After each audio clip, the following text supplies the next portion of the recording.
मुकुंदनगर परिसरात महानगरपालिकेचे कंत्राटी कर्मचारी धीरज परदेशी यांच्यावर टोळक्याने केलेल्या प्राणघातक हल्ल्यात त्यांचा उपचारादरम्यान रविवारी दुपारी मृत्यू झाला।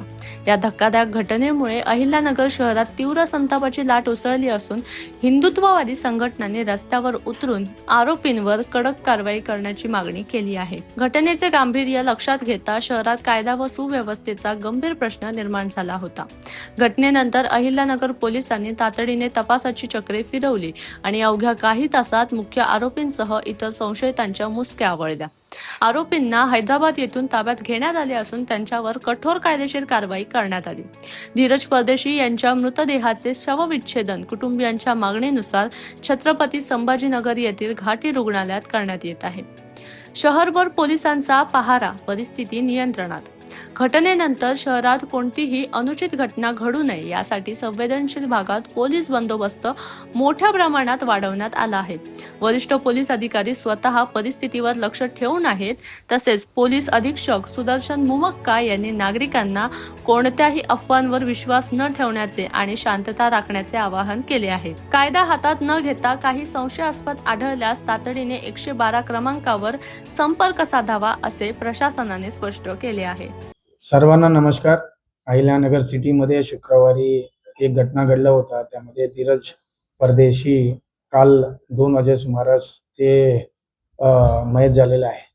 त्या अनुषंगाने आम्ही दखल घेतलेला आहे आणि 24 तासाच्या पूर्वी आम्ही मुख्य आरोपीला सर्वांना आम्ही ताब्यात घेतलेला आहे आणि काल आम्ही अटक पण केलेला आहे।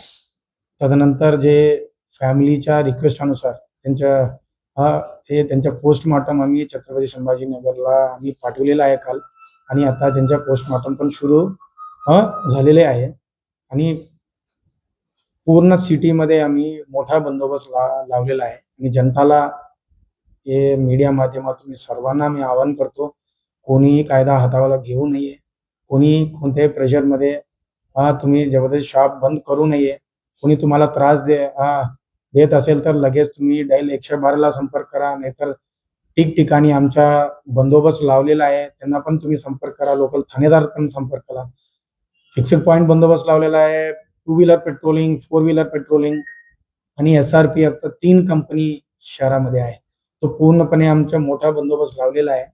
फक्त जनताला मी आवाहन करतो, तुमच्यासाठी आम्ही हे बंदोबस्त नेमलेला आहे। कोणाला दबावामध्ये काही तुम्हाला त्रास असेल तर लगेच आम्हाला कळवा, आम्ही तुमच्यासाठी आहे। आणि बाकीचे आंदोलन करणारे लोकांना पण विनंती आहे, पोलीस त्यांचा तपास योग्यरित्या करत आहे आणि तुम्हाला काही कोणालावर संशय असेल तर तुम्ही आम्हाला कळवा, आम्ही चौकशीमध्ये निष्पन्न करून त्यांच्यावर पण कठोर कारवाई करणार आहे। मात्र यात मुख्य आरोपी जे आहेत तर ते अटक नाहीत असा दावा केला जातोय जे हिंदुत्ववादी कार्यकर्ते आहेत त्यांच्याकडनं, तर काय नेमकं असणार?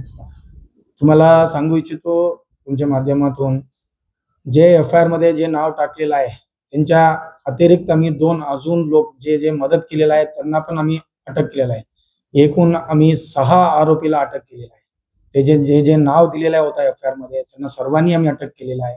आणि जे त्याच्या मागे कोण आहे ते पण तपास सुरू झालेला आहे। तो तपासमध्ये जे माणूस समोर येत आहे, म्हणजे जे हा घटनामध्ये जे सहभाग घेतलेला आहे डायरेक्ट या इनडायरेक्ट, त्यांच्यावर पण आम्ही कायदेशीर कारवाई करणार आहे, त्यांच्यावर पण आम्ही कठोर